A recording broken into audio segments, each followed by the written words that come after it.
अस्सलामुअलैकुम dear students, कैसे हैं आप सब लोग। उम्मीद है सब लोग ठीक ठाक होंगे, अपने घरों में खैर खैरियत से होंगे, अपने एग्जाम्स की तैयारियों में मसरूफ होंगे।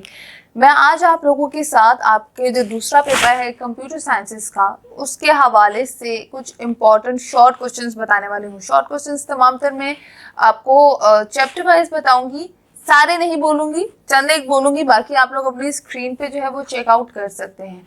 और आपको बता दूं ये बहुत मामूली से क्वेश्चंस है, ये फुल बुक नहीं है, ये सिर्फ और सिर्फ आपकी हेल्प के लिए, क्योंकि आपका पेपर एसएलओ बेस आना है इस बार। आप लोग सेकेंड ईयर के स्टूडेंट्स हैं, मैट्रिक इंटरमीडिएट के मतलब 11th या मैट्रिक के स्टूडेंट नहीं है, सेकेंड ईयर के स्टूडेंट्स हैं, तो प्लीज इस चीज को सीरियस लेकर सुना करें।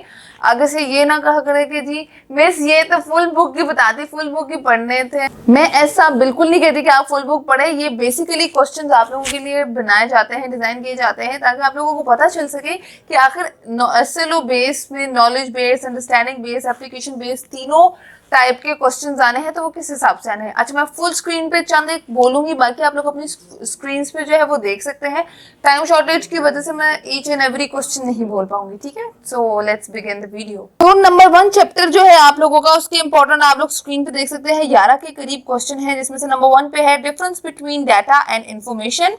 नंबर 2 पे है what is data processing, describe data manipulation, what is sequential file, what is direct or random access file, define database, define data redundancy, define data redundancy. Next is define data redundancy, list down objectives of database, what is data integrity, और है what is DBMS, what is data independence। अच्छा, इस chapter के तो मैंने full बोल दिए, next में मैं कुछ कुछ बोलूंगी। चैप्टर नंबर 2 की तरफ आए तो वो है what is attribute, how a relation is formed in a database, list different properties of relation, what is key, list different types of keys, define alternative key, use of foreign key, who is end user, and further आप लोग अपनी screen पे देख सकते हैं। 16 questions हैं इसके। Chapter number 3 के 5 ये अहम सवाल है, शॉर्ट क्वेश्चन, जो आप लोग देख सकते हैं कि what is analysis in database, what is relationship, define cardinality, what is ER diagram, और state the purpose of feasibility study। Chapter number 4 के 12 सवाल है, चंद एक मैं बोलती हूँ, जैसे कि define data integrity, I think ये मिलता जुलता है सेकंड वाले चैप्टर से। उसके बाद है define synonym, define data redundancy, what are database anomalies, list their names, और आप लोग बाकी first norm form, second norm form, ये थर्ड नॉर्म फॉर्म वाले क्वेश्चन जो है वो चेकआउट कर सकते हैं। स्क्रीन पे आप लोगों को नजर आ रहे होंगे। चैप्टर नंबर 5 की तरफ आए तो पहला सवाल है define IDE, list down the advantages of IDE, what is IDE in MS Access, what is database wizard, और फर्दर आप लोग अपनी स्क्रीन पे देख सकते हैं।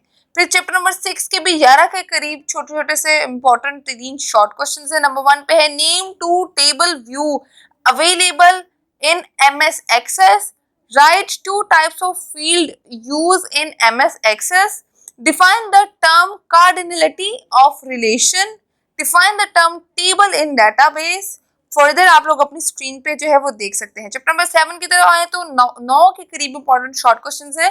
पहले 2-3 बोलती हूँ, बाकी आप लोग अपनी स्क्रीन पे देख सकते हैं कि list out some uses of forms, define radio button, write the uses of reports, and further आप लोग अपनी स्क्रीन पे चेक कर सकते हैं। फिर चैप्टर नंबर 8 पे आए तो उसमें है what is computer program, why the source code cannot execute directly, how does compiler work, what is linking and loading। Further आप लोग अपनी स्क्रीन पे जो है वो चेक कर सकते हैं चैप्टर नंबर 8 के इंपॉर्टेंट शॉर्ट क्वेश्चंस। बाद आपका चैप्टर नंबर 9 है, उसके भी 14 के करीब शॉर्ट क्वेश्चंस आपको स्क्रीन पे नजर आ रहे होंगे। चंद एक मैं बोलती हूँ कि what are keywords, why is C known as strongly type language, write down 2 rules of declaring naming variable in C, define data type, what is an operator, और आगे आप लोग फर्दर देख सकते हैं। ये बहुत इंपॉर्टेंट क्वेश्चन है। क्वेश्चन नंबर 6 यूज ऑफ और एंड ऑपरेटर, ठीक है, ये भी आप लोगों ने लाजमी कर लेना। फिर नंबर 10 पे आए, चैप्टर नंबर 10 पे, और उसके बाद आपके 14 के करीब टोटल चैप्टर है। चैप्टर नंबर 10 के भी आप लोग देख सकते हैं 11 के करीब सवाल है। नंबर 1 पे है discuss the purpose of format specifier, use of field width specifier, define escape sequence, write down the name of any 4 escape character providing by C. और फर्दर आप लोग अपनी स्क्रीन पे देख सकते हैं। चैप्टर नंबर 11 की तरफ अगर हम बढ़े उसके भी 10 के करीब सवाल है। नंबर 1 पे है define selection structure and list its different types, write the syntax of if else statement, very important for short and long also. ठीक है, नेक्स्ट नंबर 3 पे है write 2 uses of using switch case in C, define control structure, define sequential structure and further आप लोग अपनी screen पे देख सकते हैं। इसके बाद चैप्टर नंबर 12 पे आए, उसके भी 11 के करीब क्वेश्चंस है short. Define loop, define while loop, what is for loop, right it's syntax with example, define nested loop, why sentinel value is used in loop, और फर्दर स्क्रीन पे आप लोग देख सकते हैं। 13 पे आए तो define the term function, list some benefit of using function, how many types of functions are used in C, what are built in function, define user, define function body, what is meant by function declaration, what is meant by function definition, define local variable।